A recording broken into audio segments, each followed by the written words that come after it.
생방송 긴급 편성. 자, 여러분들과 함께하기 위해서 정말 대한민국에서 현장 취재력이 가장 좋은 기자, 그리고 청와대에서 누구보다도 그 내부 사정을 잘 알고 있는 세 분과 함께 긴급 편성 준비했습니다. 속보 계속 들어오는 내용도 여러분들과 함께 다루면서 얘기하겠습니다. 서울의 소리 이명수 기자 오셨습니다. 어서 오십시오. 네, 반갑습니다. 네. 자, 뉴스타파 네. 봉지욱 기자 오셨습니다. 어서 오십시오. 안녕하세요. 국가 반역 세력 봉지욱입니다. 국가 네. 바로 세우기 세력입니다. 절대로 반역 세력은 아닙니다. 그리고 박한천 전 청와대 행정관 오셨습니다. 어서 오십시오. 안녕하십니까. 원래 국가 반역 세력은 예. 박한천 행정관이 원조입니다. 예. 2014년 제 기억이 나네요. 박근혜 대통령이 직접 언급했었는데 예. 국기문란이라고 했었나요? 국기문란 사업. 저는 근데 국기는 문란했을지 모르겠지만 국헌 문란은 안 했습니다. 아, 국헌. 예. 국헌 문란은 지금 딴 분이 하시는 것 같습니다. 어쨌든 앞에 계신 세 분이 있어서 우리가 영원히 묻힐 뻔했던 진실을 파헤쳐서 그들의 악행이 그리고 만행이 무엇이었는지 이제 하나하나 알아가고 있지 않습니까? 오늘 지금 들어오는 속보부터 좀 공유하겠습니다. 자, 용산 대통령실 상황 얘기해 보겠습니다. 지금 일단 경호처와 국가수사본부, 네. 자, 국수본에 18명의 수사관이 갔는데 아직까지 지금 압수수색 진행을 못하고 있습니다. 혹시 지금- 변동된 사항이 있습니까? 아니 지금도 대치하고 있다 나오는데 일단 장소는 정해진 것 같습니다. 네. 비상 계엄 선포 당일에 그 직전에 이루어졌던 국무회의 장소. 근데 그게 실제 국무회의도 아니었다고 해요. 보니까 오늘 박성재 법무부 장관이 국회에서 한 얘기 보면 국무회의의 요건이 갖춰지지 못한 상태에서 국무위원들이 한 사람 한 사람 들어와서 그냥 얘기하고 끝났다는 식으로. 그러니까 실제적으로 비상계엄을 선포하기 위한 국무회의는 없었던 걸로 이렇게 돼 있는데 일단은 경찰 입장에서는 그 국무회의가 이뤄졌던 장소 그리고 대통령실에 그러면 국무위원들이 몇 시에 누가 도착했는지 이런 것들을 봐야 되니까 전체는 다 못하게 할 거 아닙니까 경호처에서. 그러니까 부분 장소와 이런 것들을 좀 제한해서 하려고 하는 것 같은데 아직 시작 안 된 것 같은데요. 자, 이런 경우 어떻습니까? 이제 대통령실 쪽에서는 경호처 직원들이 나와서 예. 일단 막고 있고 압수수색은 뭐 당연히 이제 법원에 영장을 가지고 갔을 텐데 예. 이렇게 이제 협의를 하고 있는 것은 압수수색이 진행이 됩니까? 혹시 안 되고 그냥 되돌아올 수도 있다. 이런 경우 통상 이제 그 서로 의논을 합니다. 이게 이제 뭐냐면 형사소송법상에 군사보호시설이라 그러거든요. 군사보호시설인데 군사보호시설에는 군사상 기밀이 있는 것도 포함됩니다. 따라서 이제 이걸 넓게 해석하다 보니까 대통령실에 포함되는데요. 그래서 과거 이종걸 의원이 이 법에 대해서 개정안을 갖다가 발의했는데 안 됐죠. 그래서 통상 이런 경우는 하면 한정된 장소, 꼭 필요한 장소는 들어가고 나머지 자료에 대해서는 임의 제출의 형식으로 하고 있습니다. 그렇기 때문에 아마 이것도 임의 제출이 될 것 같고요. 그래서 제가 며칠 전에 그 말씀을 드렸던 겁니다. 우리가 윤석열 대통령의 신변을 확보하는 법이 체포영장에 의한 체포가 있고 긴급체포가 있는데 긴급체포를 하면은 이건 충돌이 불가피합니다. 그래서 체포영장을 그 당시에 제가 강덕구 의원님한테 미리 발부를 해놓으셔라. 이 정도면 체포영장은 충분히 나온다. 그렇게 말씀드렸던 겁니다. 자, 지금 이제 용산에서 끝까지 저항하겠습니까? 이명수 기자 어떻습니까? 용산에서는 지금 협상을 하면은 열어줍니까? 아니면 정말로 서류를 줄 테니까 그냥 가지고 돌아가라. 어떻게 나올 것 같습니까? 쉽지는 않을 것 같습니다. 제가. 네. 네. 쉽지 않다는 것은 네. 결국 되돌아온다? 그렇죠. 경찰, 그러면은 여론 때문에 용산이 훨씬 더 궁지에 몰릴 텐데 지금은. 네. 근데 이거 열어줄 권한이 대통령 경호처장한테 장한테 있습니다. 네. 장이 있는데 이 우리가 흔히 그런 말을 합니다. 그 비서실은 튀긴 건빵이고 그 다음에 경호실은 맹건빵이라 그럽니다. 경호실 사람들 스타일 자체가 좀 약간 이렇게 뭐냐 약간 드라이한 스타일이 많습니다. 그렇기 때문에 절대 위에 허락을 안 받는 한 열어주지는 않습니다. 네. 아마 이 경호처 지금 대통령 경호처장이 상당히 곤욕에 처하고 있을 겁니다. 자, 그러면은 지금 그냥 되돌아와 버리면 아마 그 국수본이 국민들의 지금 이런 분노를 네. 감당을 할 수 없을 것 같은데요. 그럴 것 같습니다. 야당에서도 보면 이제 경찰을 좀 많이 그 의지하고 있는데 네. 국민들 저항 안 받으려면 경찰이 어떻게 해서 뚫고 들어가야 되는 거 아닌가. 예. 처음 제가 속보 받을 때 18명, 15명 들어갔다고 이렇게 18명으로 저는 18명으로 보도했고, 보게 됐는데 더 해서라도 들어가서 뚫고 압수 물품 가지고 나오는 게 국민들 저항에 덜 받지 지금 않을까. 100일 경비단장이 누군지 아시죠? 중앙고 출신입니다. 중앙고 출신이다. 그러면은 네. 끝까지 막는다. 그런데 그 친구가 저도 알지만 그렇게 무모한 스타일은 아닌데요. 네. 위에서 지시를 받으면 할 수 없이 따라야 될 겁니다. 자, 관련 사진이 있으면 계속 좀 올려주고 우리는 토론 이어가겠는데요. 지금 속보가 들어왔는데 행안부에서는 대통령실이 비상계엄 선포 국무회의 회의록을 미보유하고 있다라고 회신했다는데 이게 미보유가 가능합니까? 대통령실이 이게 국무회의 자료가 없다 이게 이해가 됩니까? 그러니까 이제 지금 개헌법상의 절차를 무시했다, 예. 불법 개헌이고 위헌이다라는 그런 것들이 이제 증명이 되는 거죠. 사실은 거기서 21명 중에 11명의 국무위원이 와서 뭔가 합법적인 결차를 거친 것처럼 다 대통령실에서 얘기를 했잖아요. 근데 국민을 상대로 계엄이 끝난 뒤에 설명하는 것도 대통령실의 거짓말이었다. 그래서 이제 저희 뉴스타파에서도 계속 기사를 쓴 게 당연히 대통령의 워딩은 100% 다 녹음합니다. 국무회의 자체가 이제 뭐 국무조정실이나 이런 데서 다 뭐 통제를 하면서 그 뭐 문건도 작성하고 하지만 그것과 상관없이 대통령의 워딩은 다 녹음이 돼 있어야 돼요. 근데 그 부분에 대해서 지금 정확히 확인되지 않는데 녹음이 저는 돼 있을 것 같은데 어떻게 보십니까? 네. 일단 국무회의는 그 정기 국무회의와 비상 국무회의를 나누는데요. 이건 법에 따라서 행안부 의정관실에서 한 명이 들어가서 녹취와 그 속기사가 같이 쓰게 되어 있습니다. 그럼 이제 비상 국무회의 할 때가 어떻게 되느냐 됐는데 비상 국무회의는 각 기능의 주체 기능이 그걸 갖다가 즉시 녹음해가지고 행안부 의정관실로 넘겨야 됩니다. 넘겨가지고 이걸 보존을 해야 되는 거고 그렇게 안 되면 법 위반이거든요. 실제로 어떤 경우가 있냐면 우리 을지 프리덤 하죠. 네. 을지 프리덤 할 때는 한 번씩 예전에 그 세종로 1번지에 보면은 헬기장 밑에 그 벙커가 있습니다. 거기서 한 번씩 그 임시 소집 비상 국무회의를 하거든요.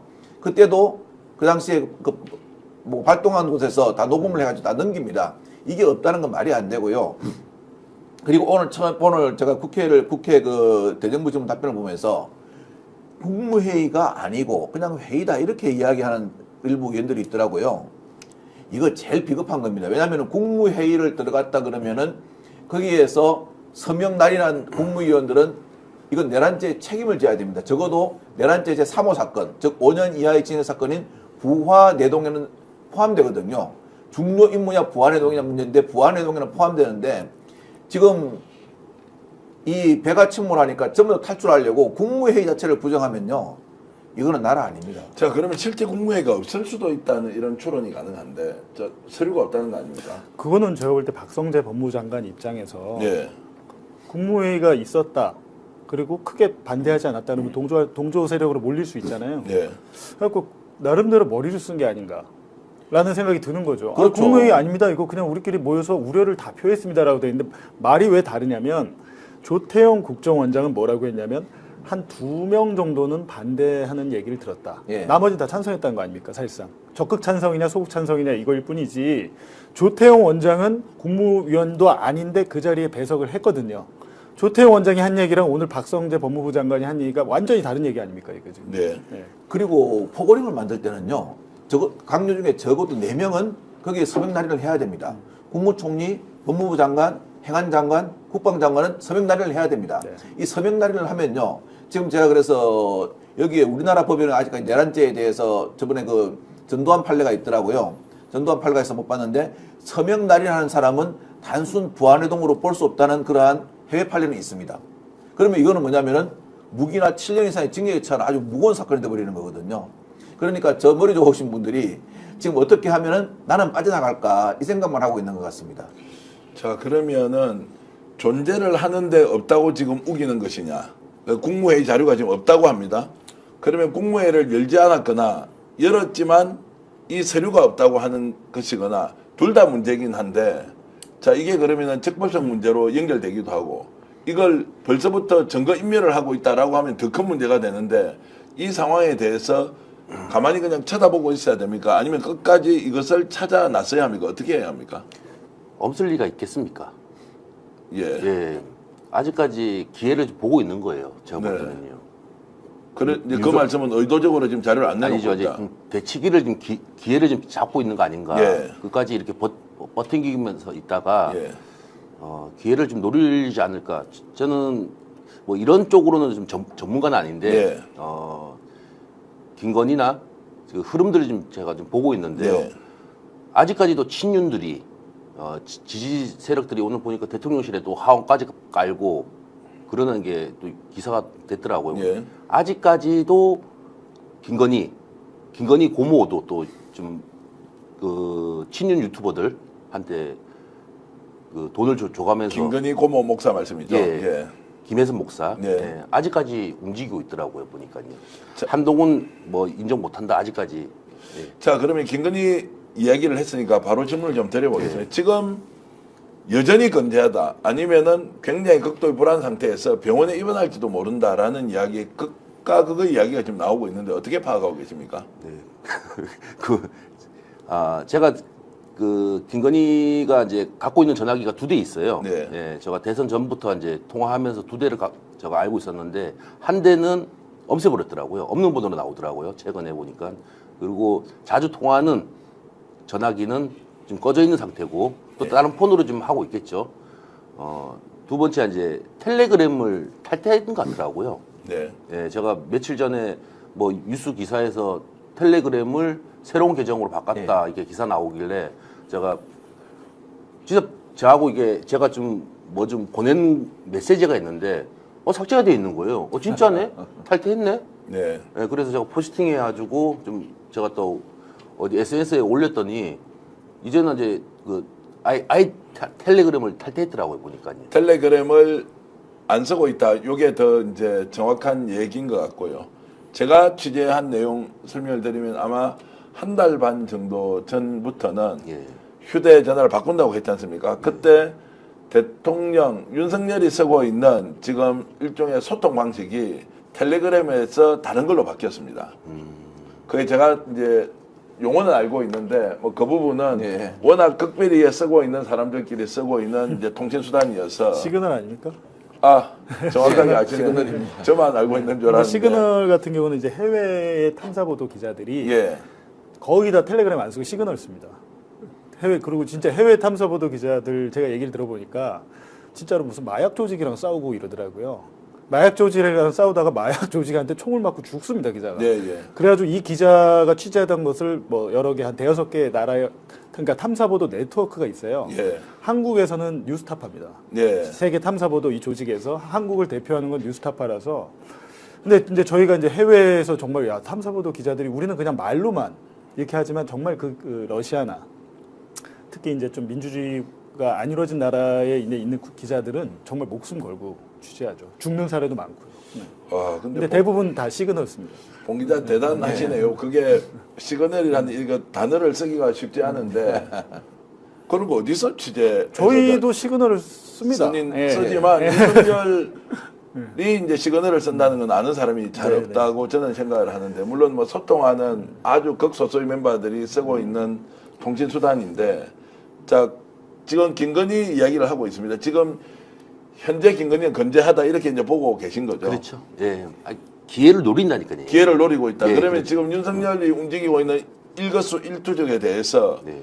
김건희가 지금 사인을 주거나 지시하는 대로 지금 가고 있다. 이렇게도 보십니까? 뭐 비상계엄 우리가 그런 얘기는 안 하잖아요. 윤석열이가 비상계엄 내렸는데 윤석열 혼자 그런 생각을 했겠냐. 예. 김건희하고 뭐 하지 않았겠냐. 예. 저는 그렇게 보고 있거든요. 뭐 1년에 제가 또 보도했던 것들이 좀그 12월 2일부터 우리 서울의 소리가 또 그 김건희 영화를 하나 또 그 시사회를 열었고 또 이제 그 후에 12월 3일 날 저희가 김건희 고모 예. 유튜브 하면서 3억 7천을 썼습니다.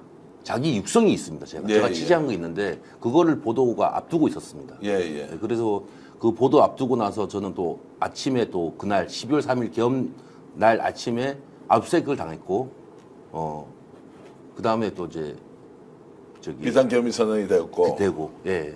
압수수색 당하고 서울경찰청에 조사받고 있다가 급히 국회로 가서 가장 먼저 국회 사수에 나섰다는 그 이명수 기자의 그 네. 정말 투혼은 이미 제가 잘 알고 있습니다. 잠시 후에 여러분들 서울의 소리가 준비한 퍼스트레이디라는 다큐 영화 저도 아주 예고편을 감동적으로 봤는데요. 좀 이따가 여러분께 전해드리도록 하겠습니다.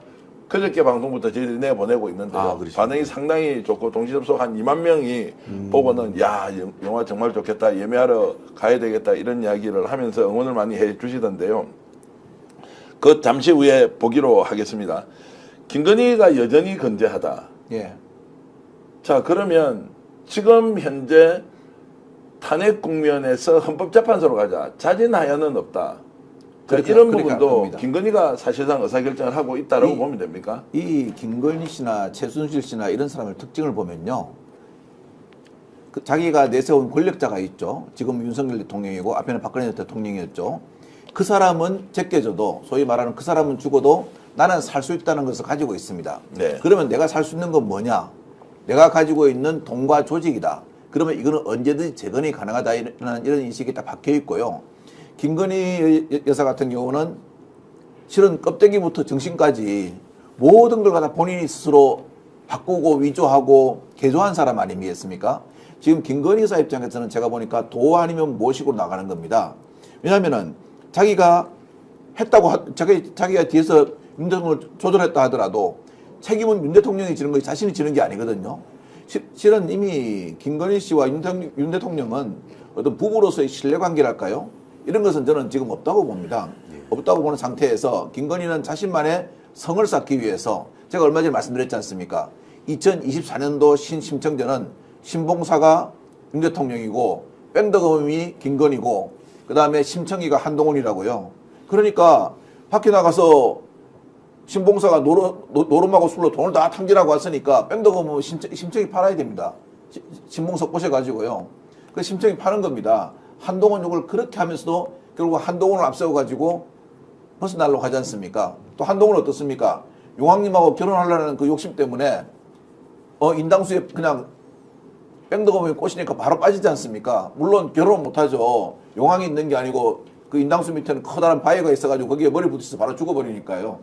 이게 비극으로 끝나니까요. 따라서 저는 이런 사람들의 특징이 뭐냐면은 자신은 아무런 권한이 없기 때문에 법적 책임이 없다. 법적 책임은 남이 지고 어떤 혜택이 오면 나는 먹겠다. 그 혜택을 계속 저장해서 다음에 권력을 지겠다. 이런 생각을 가지고 있는 것 같습니다.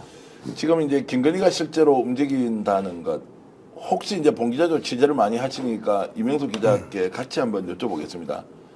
비상계엄을 선언할 때 봉투를 가져오고 그 봉투를 꺼내지 않습니까? 예. 그 봉투가 어디에서 나왔는지에 대해서 혹시 들어본 이야기가 있습니까? 아니요. 예, 제가 근데 그건 좀 듣기로는 특이하긴 했죠. 예, 마지막에 봉투를 넣더라고요. 봉투에 다시. 그 행위는 되게 그 두 가지가 특이한 게 앉아서 했습니다. 네, 세상에 국가 비상사태를 선언하는데 앉아서 하는 경우는 없습니다. 그러니까 네. 본인의 약간 건강상의 문제나 뭐 지금 뭐 술을 먹었다는 얘기도 있으니까 여러 가지로 그런 실수를 할까봐 앉아서 했다는 건데 두 번째 대국민담화 할 때는 서서 하잖아요. 다르잖아요. 모습. 네. 그리고 얼굴 낯빛이나 모든 게 다른데 말씀하셨듯이 그 부분은 봉투에 꺼내서 하고 읽고 나서 봉투에 다시 넣고 나가고 그때 보시면 의자를 뒤에서 그 비서진이 빼줍니다. 예. 예, 의자를 원래 그렇게 하는 건지 모르겠는데 앉는 이유가 좀 그런 뭐 건강상의 문제가 있나라는 생각이 들었고 봉투 부분은 예, 그건 모르겠습니다. 자, 제가 용산 쪽에 들어보니까 그게 집무실 쪽에서 쓰는 봉투의 양식도 아니다. 그러면 어딘가에 그 봉투를 가져왔다는 건데 그러면은 내용물은 뭐 이런 A4 용지에 일종의 담화문이 있을 거 아닙니까? 비상계엄 선포문이 있을 텐데 어디서 가져왔느냐? 추론을 해보면 관제에서 가져왔을 가능성이 높다. 그러면 누군가 바깥에서 만들었거나 관제에 가서 만들지는 않았을 그렇죠. 테니까요. 관제에 가서 김건희와 상의를 하고 어느 정도 논의가 끝이 난 상태에서 이걸 그대로 가져와서 발표를 했다. 왜 또 봉투에 넣어서 가지고 가느냐? 이것도 웃기잖아요. 이미 공식적으로 일국의 대통령이 발표한 건데 이거를 다시 넣어서 가져간다.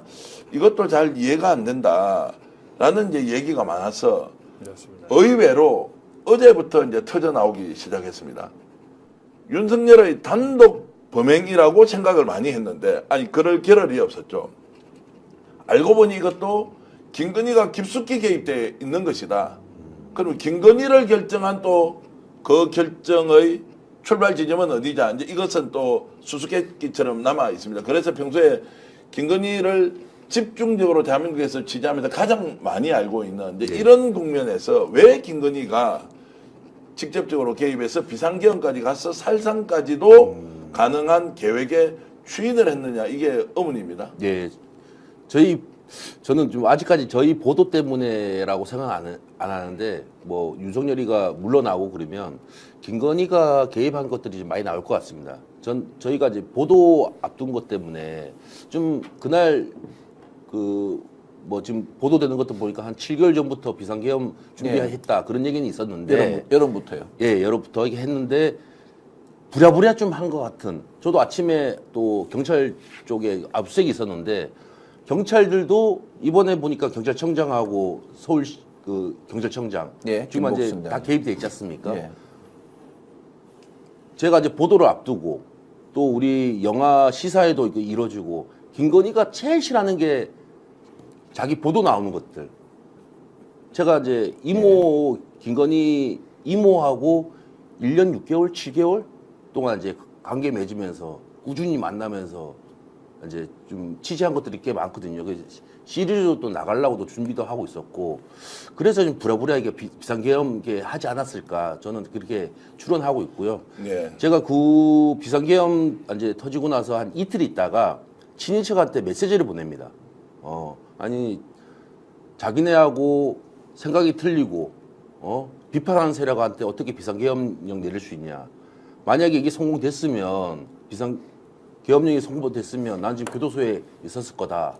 하면 답변이 뭐냐면 맞아. 이게 답변이었습니다. 예. 네. 제가 듣기로는 김건희 여사가 그 당시에 김용현 그 경호처장 있지 않습니까? 경호실장이죠. 이분이 그 대통령실 계실 때 상당히 이분하고 어떤 의사소통이나 이런 거를 좀 하는 걸 좋아했고 또 이분도 잘 맞췄다고 그러거든요. 그래서 심지어는 어떤 일이 있었냐면은 그 국군의 날 행사 있지 않습니까? 국군의 날 행사를 가면은 이제 의장대 사회를 하기 전에 앞에 이제 열병 분열하기 전에 의장 사회를 합니다.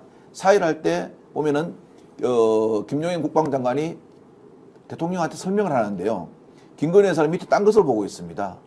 저는 그걸 보고 참 그 김용현 장관과 김건희 여사의 사이가 상당히 좀 인물이 없구나 하는 그런 생각을 했었거든요. 네. 그리고 또 누굽니까? 여인영 방첩사령관하고 김용현 장관하고 중앙부 손업의 사이고 육사 손업의 사이지 않습니까? 예. 그리고 이 세 명이 전부 다 중앙부 핵심 라인이지 않습니까? 예. 그리고 어제 여인영 그 사령관이 윤 대통령께서 여름부터 계엄을 이야기했는데 설마 했다 그러거든요. 그때부터 어느 정도 계엄이 최후의 카드라는 생각은 아마 하고 있었던 것 같습니다. 김건희 여사나 윤 대통령이나요. 단 최근에 벌어진 뭐 명태균 사태라든가 이런 데에서 더 이상 물러설 곳이 없으니까 그 시기 선택을 갖다가 앞당긴 것이 아닌가 저는 그렇게 생각합니다. 자, 김건희 배우설이 계속 나오는 것은 지금 이제 속보로 나오는 소식도 좀 이어서 보겠습니다. 비상계엄 전 국무회의를 5분 만에 끝을 냈다고 합니다. 대한민국에서 비상계엄을 하는데 국무회의를 소집해서 국무회의 의결을 해야 되면 이거는 반드시 국무회의 의결 사안에 자필 사인을 해야 되지 않습니까? 예. 이걸 5분 만에 했다. 절대 다수의 참석자, 11명의 참석자 대부분은 사전에 이게 뭐 때문에 국무회의가 소집되는지 모르고 갔다는 거 아니에요. 그럼 의결에 참여를 해야 하는데 5분 만에 끝을 냈다. 이미 사전에 각본이 다 짜였고 형식적으로 이제 열렸다라고 하는 것도 위헌이고 불법이다 이렇게 볼 수 있는 거 아닌가요? 근데 이제 윤석열 씨가 원래 검찰총장 때도 그렇고 특히 윤석열 대선 때 캠프에서도 그렇고 그런 윤석열의 의사결정 구조 방식이나 윤석열의 언행이나 품행이나 이런 것들은 그 안에 있었던 사람은 다 압니다. 예를 들면 김은혜 의원 아주 잘할 거예요. 그렇잖아요. 그렇죠. 추경호 마찬가지고 네. 특히 저기 누굽니까 윤재옥 의원은 캠프 때 상황실장을 했고 권성동 의원 모든 그 국민의힘 의원들이 이 사람이 어떤 사람인지 잘 알고 있습니다. 근데 저는 한 가지 이해가 안 되는 게 대한민국을 정부를 이끄는 장관급 인사들이 가가지고 만약에 이 5분이 사실이라면 뭐 어떤 의견도 갖고 그냥 이거 뭐 이렇게 말도 제대로 못했다는 겁니까? 그걸 누가 적극적으로 정말 그러시면 안 됩니다랄지 간절하게 이렇게 한 사람도 없고 저 같으면 그런 일이 있으면 바로 사의 표명을 하겠어요. 네. 사의 표명을 한 사람도 없잖아요. 유일하게 제가 알기로 그 다음에 이거에 대해서 문제 제기를 하고 외부에 폭로한 사람이 국정원 1차장입니다. 홍장원 차장. 홍장원 차장은 그거를 왜 폭로하고 대통령 전화 받은 내용을 폭로하고 원장한테도 보고했다라고 하는데 지금 국정원에서는 이 사람 홍정원 1차장을 공격하고 있습니다. 네. 이 사람이 이상한 사람이야. 이재명한테 전화 나한테 하라 그랬어. 이 사람을 이상한 사람으로 만들면서 그냥 국정원장 행보가 되게 이상하잖아요. 예, 국정원장도 그 계엄 회의 안에 있었어요. 예. 그리고 우려를 표했습니다.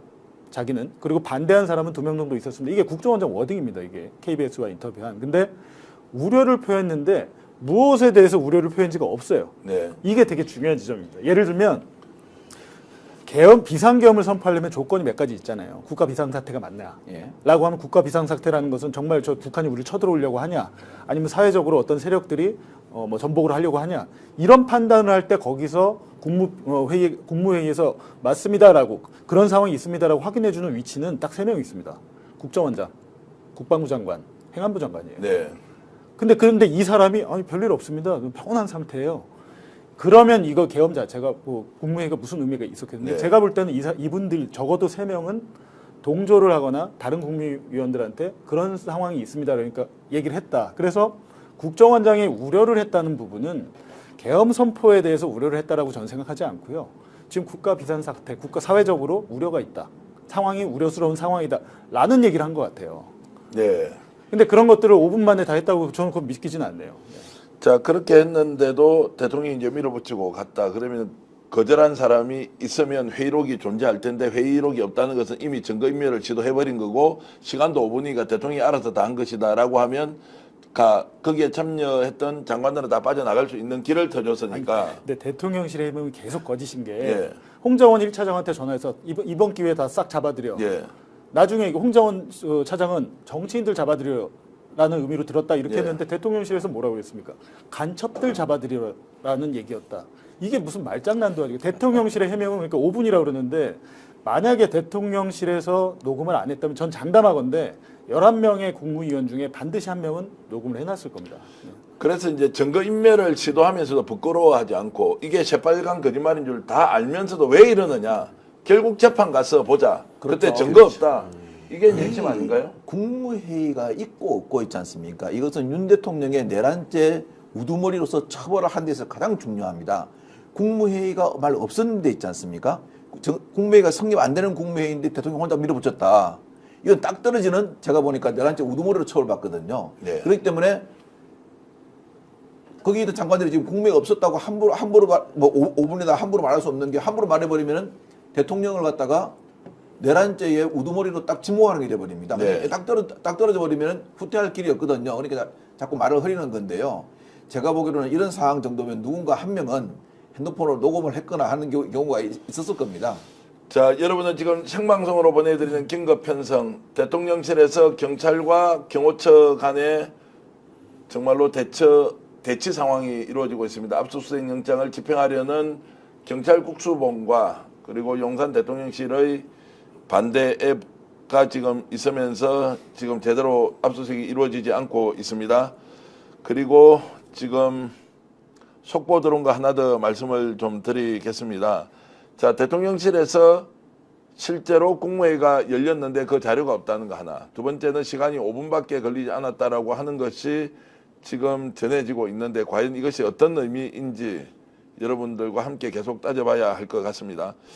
자, 굉장히 중요한 지적 또는 문제 제기가 지금 댓글로 이루어지고 있는데요. 제가 오늘 취재를 해보면서 어제입니까? 지금 전용기가 잠깐 시험 비행을 했지 않습니까? 예, 유지비행이라 그럽니다. 유지비행이라고 이제 했는데 지금 지구촌님이 이런 글을 올려주셨습니다. 대통령 1호기 비행기가 청남대 옆에 있다는데 오전에 용달 3개가 나오고 VIP 차 1대가 나왔는데 혹시라도 탈출 시도하는 거 아니냐. 그리고 김건희 동생이 말레이시아에 있고 언니는 미국에 있는데 도망가는 거 아니냐라고 이제 하는데 오늘 제가 취재 과정에서 들었던 것이 용산 주변에 지금 차량 이동이 굉장히 많다. 뭔가 실어 나를 수도 있다. 증거인멸일 수도 있고 그리고 각종 선물 또는 좀 심하게 이야기하면 불법적인 무엇을 바깥으로 반출할 수 있는 것 아니냐. 충분히 시도할 수 있다. 이걸 지금 경계 감시해야 하는데 대한민국 언론들 다 풀려서 그거 좀 찾아봐야 되는 거 아니냐라는 얘기를 하고 있습니다. 어떻습니까? 좀 과하게 제가 좀 반응을 하는 겁니까? 제가 다른 거는 몰라도 그 이게 대표님 말씀하는 거대 다른 건 몰라도 이거 선물 같은 거 있지 않습니까? 예. 김건희가 선물 받으면 최은순 모친이 이제 관저가 옵니다. 제가 알기로는 이 람바 등록이 돼 있는 것 같아요. 네. 예, 관저에. 해서 선물 같은 경우에는 최은순이 다 가져갑니다. 그래서 친인척들한테 다 나눠준다. 그거는 제가 취재해서 확인했습니다. 아니 예. 그 디올백 같은 경우는 이명수 기자 돌려줘야 되는 거 아닌가요? 무혐의 끝났는데. 예, 뭐 아니 그게 뭐 국가기록물로 아니 돼 그게 있다. 아니라 이미 제가 뭐 알기로 비서한테 이명수 기자가 조반했다. 예. 사비로 산 거예요. 그것도 예. 없는 돈에 통장 사비를 털어서. 그거예요. 그 대통령 기록물 보존했다 그러지 않습니까? 네. 제가 정말 야 무식해도 어느 정도 선이지 저렇게 무식하게 생각했습니다. 네. 대통령 기록물 관리법 제가 1호로 제가 기소자 싸운 사람이지 않습니까? 참 희한한 게 제가 노무현 대통령 당시에 대통령 기록물 관리대라는 법률을 그 제정할 때 미국 법을 가져와 가지고 그 제정에 참여를 했습니다. 참여를 해서 하는데 저거는요 최 목사가 주신 거잖아요. 분명히 최 목사가 준 거 맞죠? 네. 외국 수반이나 누가 준 게 아니지 않습니까? 그러면 대통령 기록물로 지정할 수도 없고 대통령 기록물이 안 됩니다. 어떻게 그렇게 아실 만하신 분들이 전부 다 그렇게 무식한 소리를 합니까? 자, 지금 이제 댓글로 많은 분들이 이렇게 의견 주고 계십니다. 여러분 고맙습니다. 새로 처음 뵙는 분들도 많이 있습니다. 프리지아님, 헤이즐넛님, 김순희님, 예, 오랜만에 뵙습니다. 로즈마리님, 반갑습니다. 맹명백백 희망님, 고맙습니다. 7,600분 보고 계신데 혹시 좋아요 누르지 않고 이 방송 보시면 좋아요 한 번쯤 눌러주시면 더 많은 분들이 동시에 방송 공유할 수 있다는 말씀 좀 드리고요. 지금 2,100명이 보고 있는데요. 여러분들께 퍼스트 레이디라고 서울의 소리에서 만든 그 영상 잠깐 보여드릴 텐데요. 영상 한번 보고 나서 지금 남아있는 더 중요한 이야기가 있습니다. 김건희의 지금 현재 심리 상태, 그리고 왜 이 시점에 김건희가 아주 다급하게 비상계엄을 내렸느냐, 이제 이런 부분도 좀 따져봐야 하고요.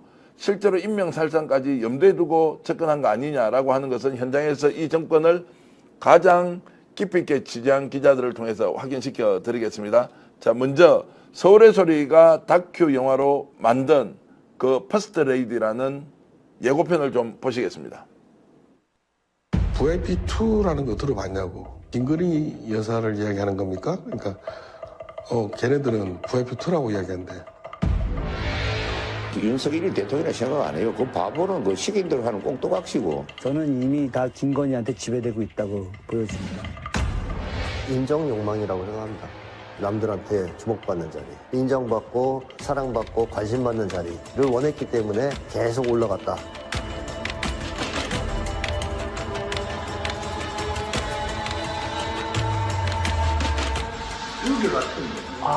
그러면 대통령실이 어딘가요? 그런 선물조차도 막 받는구나. 권력기관이 봐주는 것이 가능하기 때문에 주가 조작을 할 수 있다고 보는 거고. 그거는 국민의 알 권리 차원에서도 누님이 해명하셔야 됩니다. 나쁜 놈은 그 나중에 봐봐. 내 말이 만약 틀리면 쟤는 망하게 돼 있어. 어떻게 준다면 보라 그랬지 내가. 윤석열 대통령의 장모 최은순 씨가 2심에서도 징역 1년형을 선고받았습니다. 권력을 악용해가지고 엄청난 일가의 부당이득을 누리는 데만 올인할 것이다. 이걸 좌시할 것이냐.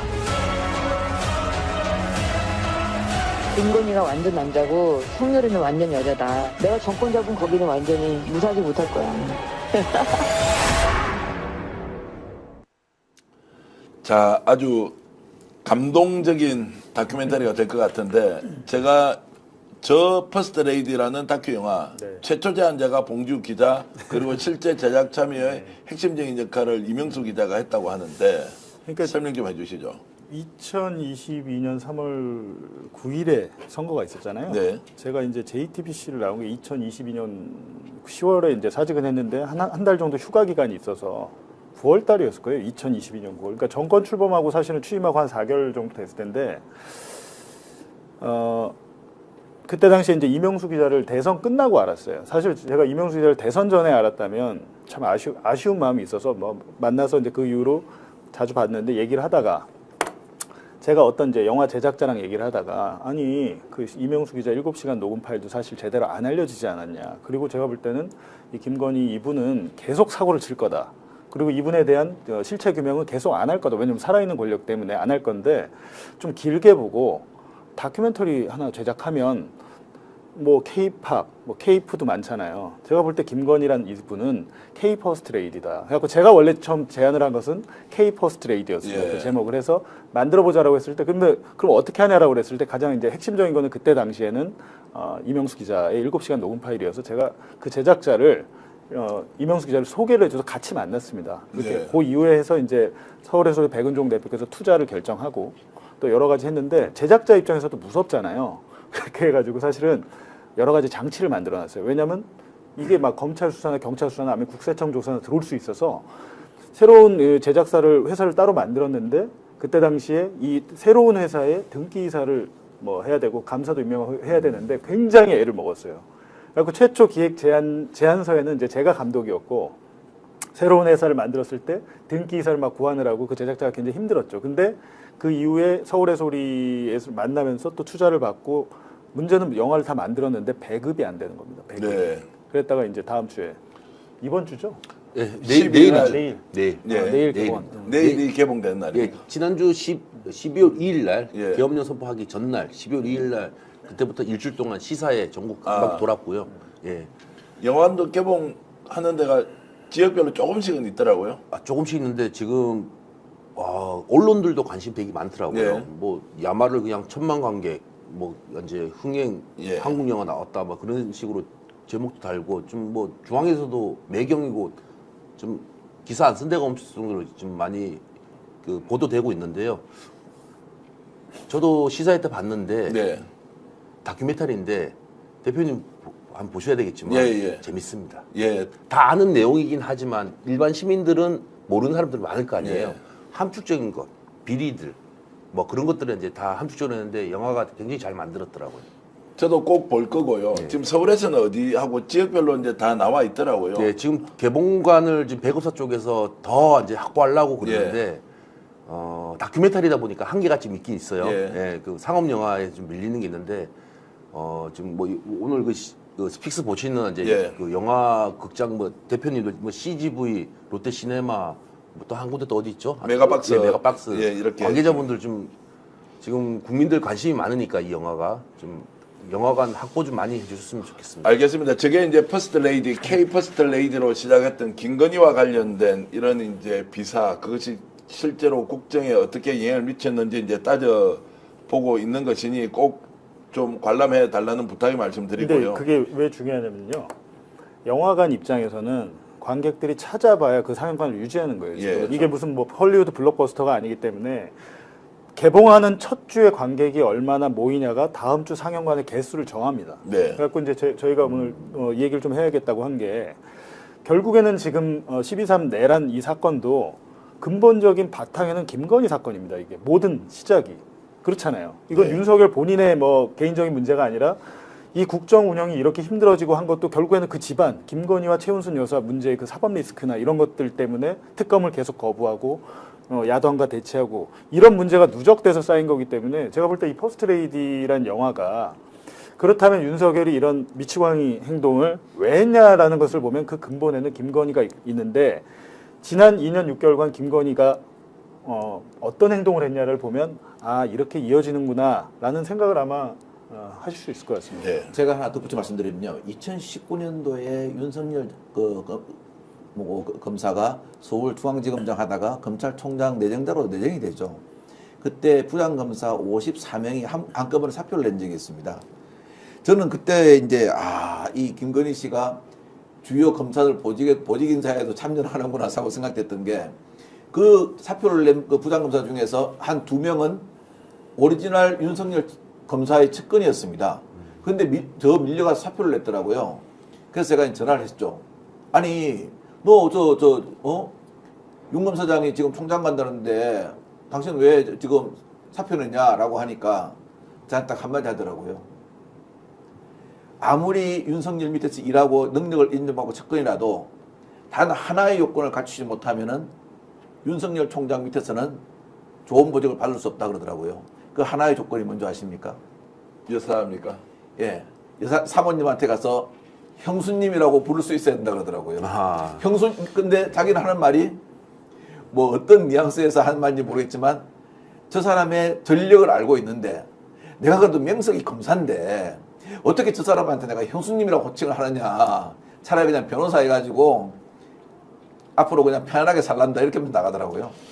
자, 지금 이제 김건희 얘기를 하고 있는데 지금 이제 용산 대통령실 압수수색이 이루어지지 않고 김건희가 배후에서 진두지휘를 하고 있을 것이다라고 하는 것이 단순한 가정이 아니라 현실이다라고 봤을 때 오늘 지금 이제 그 일종의 화환들이 용산으로 많이 배달이 되어서 예. 지금 뭐 윤석열을 지키는 게 나라를 지키는 것이다. 내란죄는 정작 민주당 패거리들, 계엄령은 대통령의 고유 권한이다. 대통령 힘내세요. 끝까지 함께 하겠습니다. 국정 마비 민주당 아웃 이런 막 구호를 붙이면서 자 거기 화환을 계속 이제 일종의 진열을 하고 있단 말이죠. 그렇죠. 예. 이게 이제 김건희한테 영향을 미쳐서 끝까지 저항하자. 네. 정말로 항쟁을 하자 민심을 향해서 이렇게까지 나올 가능성이 있다고 보십니까? 어떻습니까? 그게 이제 시발점이고 지금 얼마 남지 않는 지지율 그 세력들 있지 않습니까? 예, 예. 구구 유튜버들. 예. 그리고 정광훈한테 지금 의지하고 있는 거죠. 예. 걔네들은 유일하게.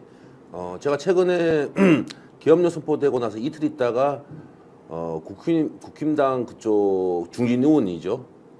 윤핵관 의원하고 좀 통화했는데 우리가 지난주에 그렇게 여의도의 국회 앞에 시민들이 이렇게 많이 모였지 않습니까? 그런데 그 사람들은 그 중진 의원은 뭐라 그래, 윤핵관 의원은 뭐라 그러냐면 야, 국회에 그렇게 많이 모였으면, 그렇게 많이 모였다. 근데 우리 광화문, 정광훈 쪽에도 많이 모였어. 그렇게 비유하더라고요. 예. 그래서 기회를 지금 노리고 있구나.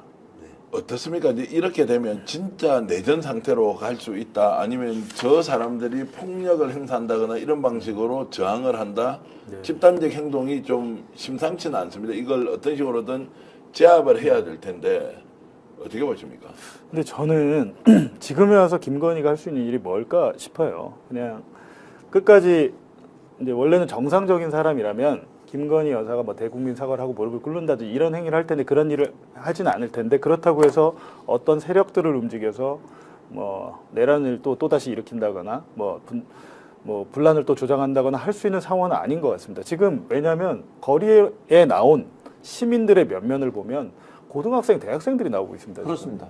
이거는 고등학생, 대학생이 나왔다면 끝난 거예요. 네. 근데 여기서 분위기 파악 못하고 만약에 지금 뭐 화한 아마 뭐 고모가 또 샀는지 본인이 그렇죠. 샀는지 모르겠지만 아니, 저도 오늘 아무런 이 상황을 뒤집는 영향은 전 1도 없다. 1도 없다. 예. 이 처음에 상황을 뒤집으려고 유도했던 적은 있습니다.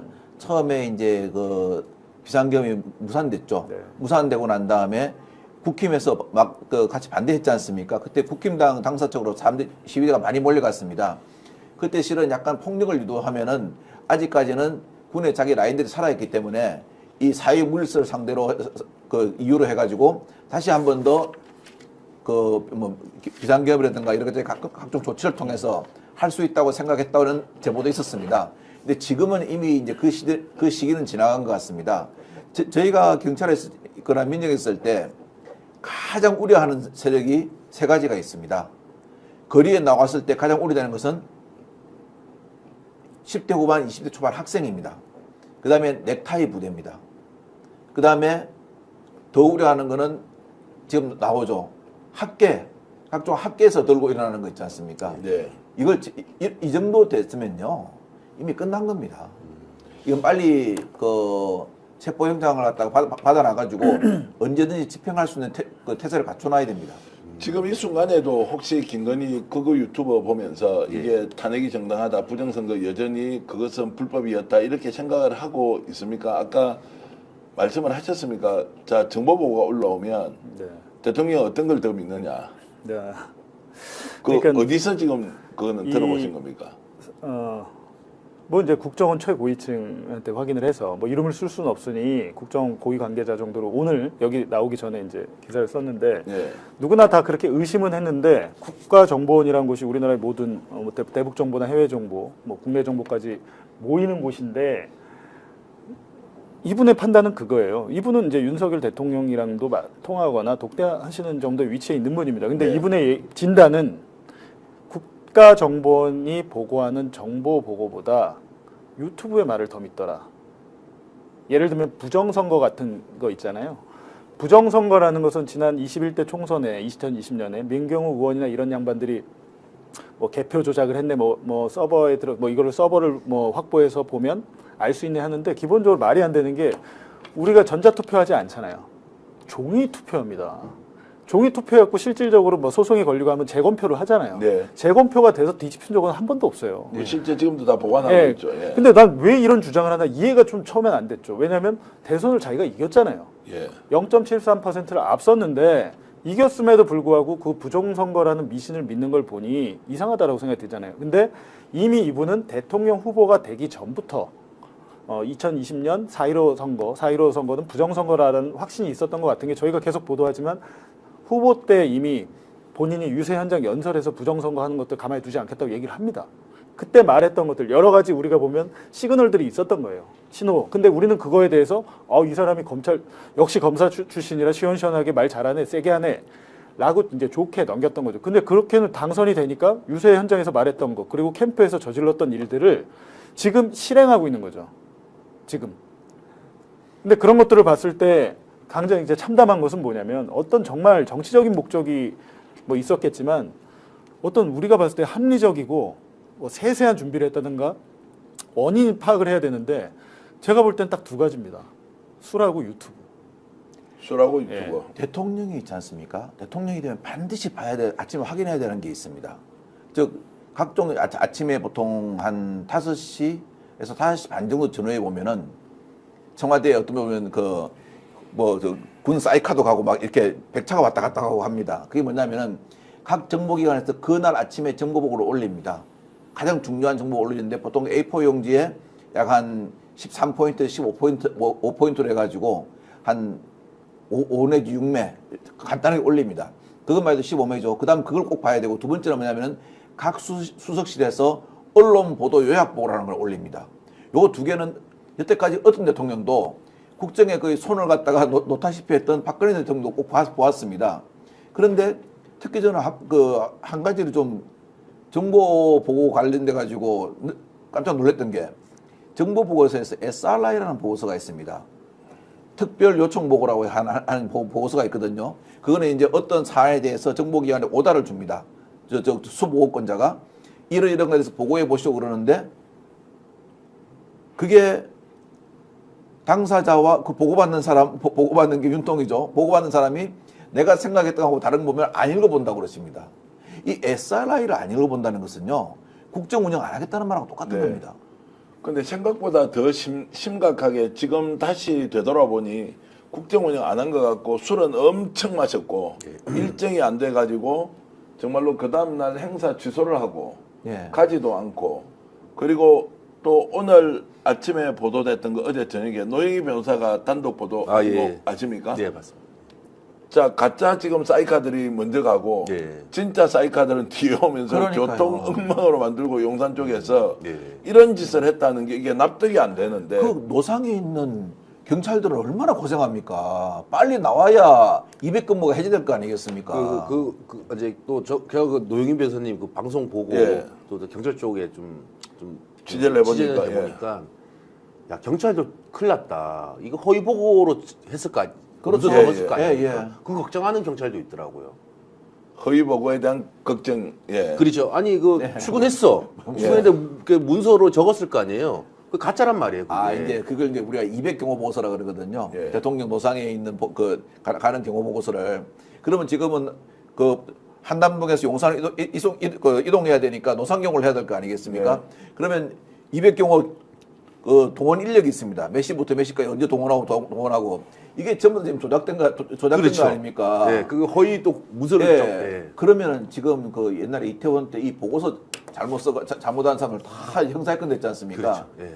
그거 다 형사입건입니다. 그거 200경호 보고서는요 비밀로 분류되어 있습니다. 네, 아니 뭐 경찰 출신이니까 잘 아시겠지만 저도 어제 좀 만나 보니까 좀 완전 그 윤석열을 잡는답니다, 그냥. 윤석열을 잡는다. 관저에서 관저에서 그냥. 김건희가 윤석열을 잡는다. 예, 잡는다. 그 경찰 사이 다 아는 얘기인데. 그러니까 어느 순간에 노희 변호사의 저 내용을 저도 들어보니까 가짜가 올 때는 다 이제 가짜인 줄 알고 있는 거예요. 한두 번도 아니고. 알고 있습니다. 예. 이제 가짜는 가짜대로 액션을 취하고 네. 진짜 오면 좀 더 긴장을 해서 그렇습니다. 하는 이런 이제 쇼를 본 적도 없고 상상도 못 했는데 그러면 정말로 껍데기가 왔다 갔다 하고 실제로는 통치행위, 국정 운영은 김건희가 한 거 아니냐라는 게 오히려 입증된다 이렇게 보는데요. 아니, 그러니까 제가 말씀드렸지만 윤석열 캠프에 있었던 예. 그리고 22대 총선에서 당선됐던 국민의힘 의원들은 네. 다 알고 있다니까요. 이분이 대선 유세 때 술을 먹고 어떤 행위를 했고 어떤 일들이 있었다는 것을 본인들은 다 알고 특히 이용 의원은 그때 수행시장 아니었습니까? 네. 그렇습니다. 이용 의원은 A부터 Z까지 알고 있죠. 예. 그리고 우리가 얘기하는 그 황종호 행정관 이런 사람들도 다 수행팀이었고 특히 메시지팀, 일정팀 이런 사람들은 다 모든 것을 다 알고 있는데 자기들 그 권력 유지를 위해서 언론에 뭐 공익제보를 한다든가 이런 거 없이 다 입을 닫고 그 자리 유지하려고 이렇게 그래서 이 사달이 난 거라고 저는 생각이 들거든요. 예. 참 지금 황종호 비서관 이야기 나왔으니까 제가 한 가지 더 말씀드릴게요. 지금 국무회의 그 계엄령 관련 국무회의가 했다 안 했다 기록이 있다 없다 그러지 않습니까? 예. 이거 말 의정관실에서 참여 안 했는데 청와대 연설기록 비서관이라는 데가 있습니다. 대통령의 말 하나를 다 쓰는 곳입니다. 여기서도 안 썼다면은 이거는 나중에 큰 위법 사유가 됩니다. 자, 직무유기가 된다는 이제 예. 이런 말씀이죠. 예. 그럼 뭐 없다는 것이 이제 실제 없는 것이 이제 좀 더 따져보기로 하고요. 근데 없으면은요 딱 떨어지는 내란죄의 우두머리로 처벌받습니다. 네.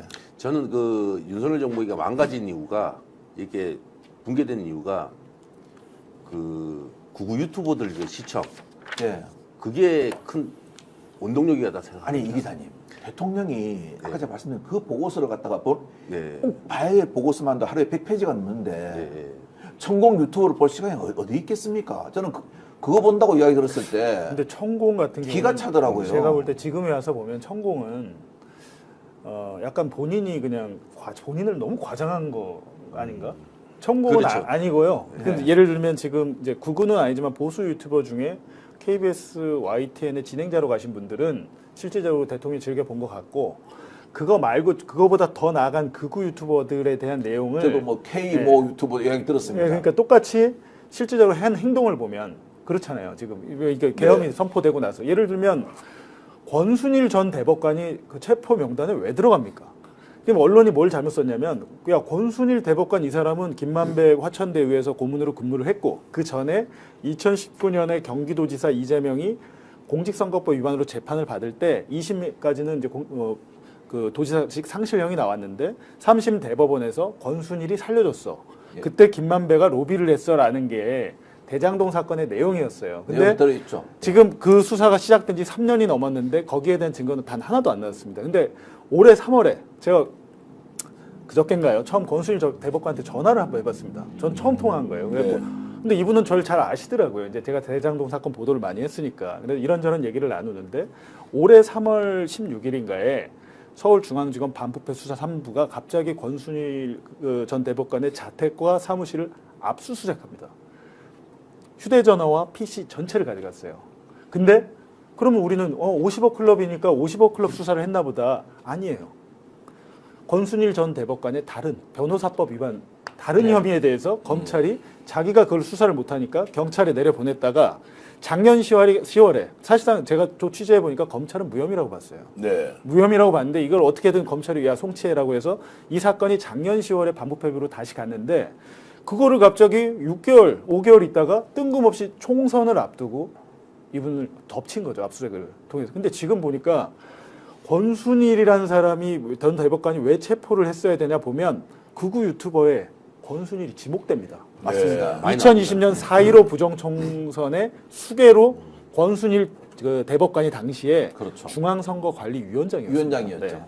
그래갖고 정말 저는 이건 믿었구나. 이거는 그래서 검찰의 그러니까 검찰이 지금 이 내란 사건을 수사하는 것조차 좀 믿으면 안 되는 게 보십시오. 올해 3월만 해도 권순일 대법관의 압수수색을 왜 하냐고요.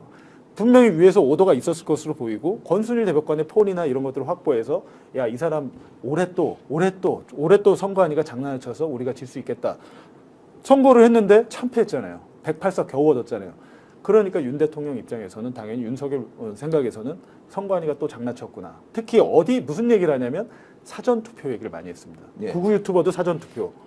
윤석열 대통령이 유세 현장에서도 말한 게 사전투표인데 이번에 선관위 서버실을 촬영한 게 사전투표 임명부 서버를 촬영했습니다. 네. 그러니까 정확히 모든 게 일치하잖아요. 맞습니다. 네. 요번에 저도 제일 의문됐던 게 권순일 대법관하고 중앙선거관리위원회를 개원군을 투입했지 않습니까? 네. 체포 명단이 있고 저도 그게 제일 의문 갔는데 이거 맞다. 극우 유튜버가 말한 권순일 대법관이 중앙선관위원장 한 거, 그다음에 이재명을 도와가지고 저걸 했다는 거, 무죄 파기환송을 했다는 거, 이래서 다시 또 뭐 부정선거에 관여했다는 거, 유튜버들이 이걸 말을 믿었기 때문에 여기를 잡아가지고 비원 방카에서 족치고 서버를 갖다가 압수수색하면 뭔가 나올 거다. 여기에 대한 것은 아마 거의 확신해 있었던 것 같습니다. 올 여름에도 보면 그 선거 끝나고 나서 총선 끝나고 나서 보면 그 유튜버들이 그 중앙선관위가 있는 과천 예. 수사 그 관할 지역 과천 경찰서 앞에서 시위 엄청 합니다. 그 유튜브에 다 남아 있을 거예요. 용산에서도 하고. 네, 용산 그 대통령실 근데 앞에서도 저희가 엄청 이제 하고. 보도를 하겠지만 지금 이 순간에도 극우 유튜브 그 세력들이 모르겠습니다. 그 자금이 어디서 나는지 모르겠지만 4.15 부정선거 그리고 올해 40 부정선거에 대해서 어떤 컨텐츠를 만들어서 계속 띄우고 있어요. 예를 들면 김용현 전 국방장관이 SBS 기자한테 한마디 했습니다. 부정선거 의혹 수사하러. 네. 이 한마디가 SBS 보도에 나오면서 그날 보도를 봤더니 통상 좋아요가 10,000개면 댓글은 한 1,000개 정도 달리잖아요. 예. 그 기사는 되게 특이합니다. 한번 보시면 저희가 전체 분석을 하고 있는데 좋아요가 10,000개인데 댓글이 10,000개가 넘습니다. 그리고 한 사람이 여러 개의 댓글을 달면서 야 윤석열이 잘했네.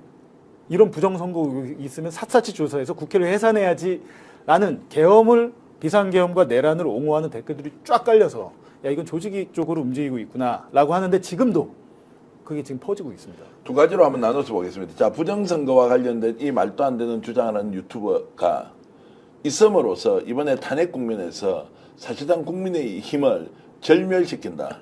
더 이상 회생불능 상태로 빠뜨리고 있다. 네. 그런데 국힘은 지금 여전히 정신을 못 차리고 있다. 국민의힘 의원들도 그런 유튜브를 볼 거 아닙니까? 정신 세계가 똑같습니다. 국민의힘 의원들도. 걔네 국민의힘 의원들도 극우 유튜버들이 하는 거를 영상을 볼 거 아니에요? 예. 또 선거되면 그 사람들의 그 유튜버들의 도움을 받을 거 아닙니까? 그 걔네들 얘기하는 것들에 빠져 있는 거예요. 국민의힘 의원들도 제가 한 50% 이상은 극우 유튜브를 시청해서 정신 세계가 잘못됐을 겁니다. 저는 그렇게 아니 근데 이렇게 보셔야 돼요. 이게 꼭 비단 극우 유튜버들이 주장하는 건 아닙니다. 네. 황교안 전 총리가 어젠가 엊그제 YTN 배승희 라디오, 배승희가 보수 유튜버 아닙니까? 라디오에서 부정선거 의혹을 밝힐 절호의 기회라고 얘기를 하는 게 지금 실상이에요. 그리고 예. KBS의 라디오의 고성국 씨, 고성국 TV라는 거 운영하잖아요. 예. 계엄을 정당하다고 얘기하고 있습니다. 근데 이런 사람들이 황교안도 그렇지 민경욱 전 의원 등등해서 공당에 있었던 유력 정치인들이 부정선거 의혹에 대해서 맞다는 입장을 계속 유지를 해오고 있었어요. 그것들이 확대 재상되는 역할을 국민의힘에서 한 겁니다, 사실은. 자, 그렇게 뭐 충분히 볼 수 있지만 제가 평론가로서 판단하기에는 저런 방식으로 논리를 전개하면 아마 다시 일어서지 못할 것이다. 대한민국 선거관리라는 것이 전 세계에서 K선거관리라고 각광을 받고 있고 신생개발도상국들 있지 않습니까? 네. 우리나라 선거제도를 다 가져가서 이미 한 20년 정도 됐거든요. 다 우리 지금 선거관리제도를 가져가고 있는 반에 부정선거다. 그리고 선거 결과 그 용지가 다 남아 있습니다. 그래서 법원에서도 이거 실제로 검표하라고 잘 안 합니다.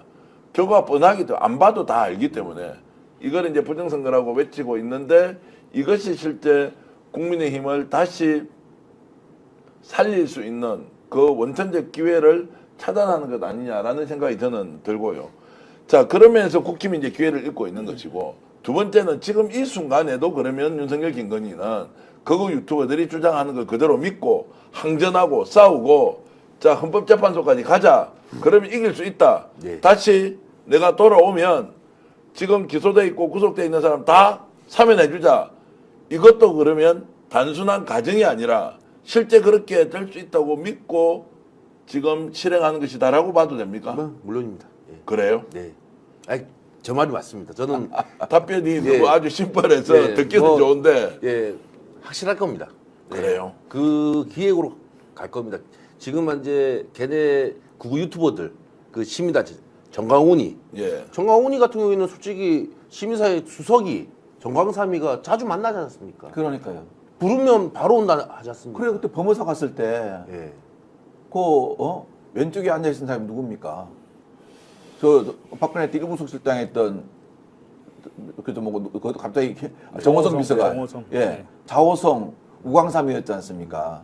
지금 이거는요 특히 조현병 환자들의 가장 큰 특징이거든요. 망상을 가지고 리플리 증후로 진행되면 자기가 믿는 것만 아니 믿습니다. 근데 황교안 전 총리는 박근혜 탄핵 때 대통령 권한대행했던 네. 분입니다. 근데 그분이 지금 그 부정선거를 네. 밝힐 절호의 찬스라고 얘기를 한 나라예요 지금. 그러니까 이게 무슨 일부 극우 유튜버의 얘기가 아니고 유력 정치인들 특히 그 보수 정치인들과 엮여서 확대 재생산되면서 윤석열은 거기에 대해서 강한 확신이 있었고 이번 한 번의 카드면 국회를 해산하고 예를 들면 본인의 생각은 그랬을 거 아닙니까? 이거 부정선거네 올해 21대도 그렇고 22대 민주당이 그럴 줄 알았어. 그런 차원에서 김어준의 그 여론조사 꽃을 뒤진 겁니다. 김어준의 그렇죠. 꽃은 민주당과 결탁이 돼서 예. 여론조사를 조작했을 거야라는 근데 말씀하셨듯이 망상이죠. 망상이 어떤 가정과 예. 아무런 근거 없이 자기의 상상만으로 결과가 이렇게 나올 것이라고 생각하고 그래서 선관위를 보낸 이유는 심플하죠. 국회 해산시킬 거야. 예. 근데 명분을 만드는 명분이 거죠. 없잖아요. 예. 근데 얘네 부정선거 세력이야. 왜냐하면 그렇죠. 비상계엄 담화문에 범죄 집단이라고 되어 있습니다. 국회가 범죄 집단이라고. 범죄 속을. 뿌리 뽑고 척결한다 예. 그러잖아요. 그러니까요. 그러니까 윤석열의 인식 자체가 비상 그 다음에 그 계엄 선포 담화문에만 봐도 정확히 남아 있고 두 번째 포고령 의료인이 들어갔잖아요. 저는 이건 본인이 썼다고밖에 네. 생각이 안 되죠. 그 국방장관이 썼다 전 절대 아닐 거라고 지금 봅니다. 네. 작성을 갖다가 대통령에서 한 게 아니고 다른 곳에서 했다는 정보가 계속 나오고 있습니다. 자, 그래서 이제 김건희가 배후에 있고 김건희에게 이것을 뭔가 알려준 또 다른 사람이 있을 것이다. 지금 이제 계엄 포고령까지 나왔는데, 자, 부정선거를 가지고 아직도 지금 주술적 요소에 헤매고 있다. 이게 신념의 영역이냐, 신앙의 영역이냐, 아니면 완전한 사이비 논리에 빠져서 헤어나지를 못하고 있다. 이제 그래서 제가 생각할 때는 아마 우리가 생각하는 것보다 훨씬 더 극단적으로 마지막 장면이 연출될 것이다. 그건 뭐냐? 아무것도 남지 않고 완전히 절멸된 상태에서 정말로 처음부터 다시 출발해야 되는 상황까지 최악의 경우를 맞을 수 있다. 이런 생각을 하면서요. 오늘 구속영장 압수수색 진행이 어떻게 될지 좀 더 지켜봐야 하지만 결국 우리가 생각하고 있는 것은 중간에서 타협을 한다거나 협상을 한다거나 이런 것은 절대 불가다. 오로지 탄핵과 즉시 체포하고 구속시키는 것 외에는 없다. 이제 이런 생각을 하고 있습니다. 이 방향으로 가겠죠.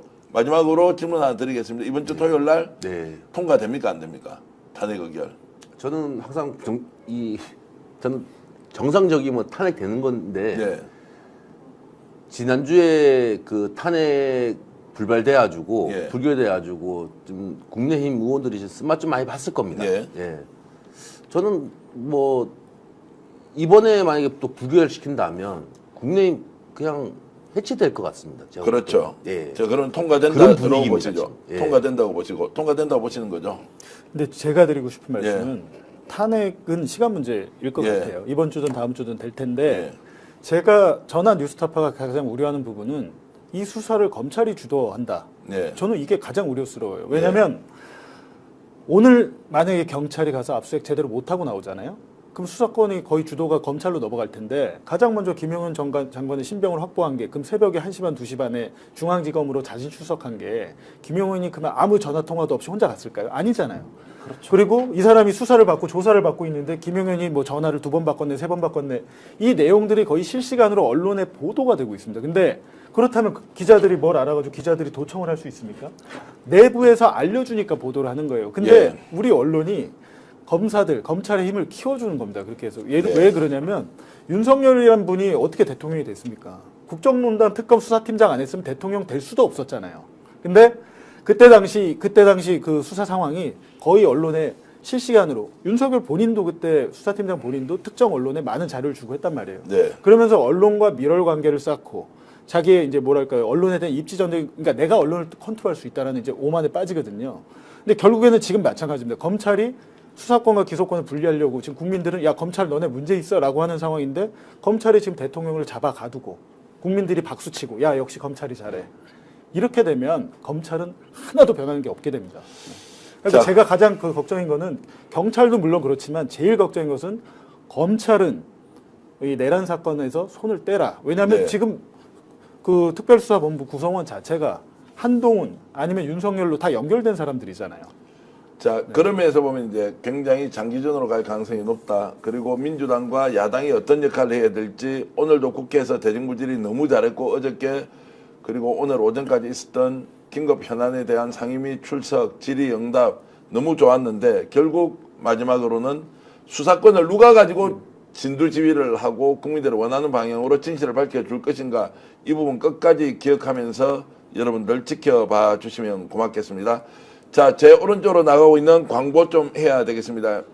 인터넷 신규 가입 시 최대 48만 원 그리고 가입과 동시에 현재 쓰고 있는 휴대폰의 통신사만 변경해도 30만 원 최대 108만 원까지 지원을 하는 인터넷 비교원 여러분 필요하시면 꼭 전화해 주시면 좋겠습니다. 스픽스 유튜브 채널 보고 전화했다고 하면 특별한 선물까지 준비하고 있으니까요. 비타민 B 컴플렉스 100이라는 제품 여러분께 드리고 있는데 바쁜 중에도 집에서 인터넷 바꿀 일 있으면 꼭 인터넷 비교원 여러분들 애용해 주시면 고맙겠습니다. 자, 오늘 긴급 편성 생방송으로 보내드렸는데요. 박한천 전 행정관 서울의 소리 정말로 헌신적으로 취재활동을 하고 있는 이명수 기자 그리고 대한민국의 뉴스 시장을 완전히 바꾸고 있는 우리 봉기욱 기자 함께 했습니다. 시청해주신 여러분 감사드리고요. 자, 뉴스타파 그리고 서울의 소리도 많이 응원해 주시면 고맙겠습니다. 여러분 안녕히 계십시오. 감사합니다. 감사합니다. 스픽스는 말하는 언론입니다. 대세는 유튜브, 그중에서 스픽스. 좋아요, 댓글, 구독, 알림 설정. 여러분이 저희를 사랑해 주시고 우리가 여러분을 사랑하는 4가지 방법입니다.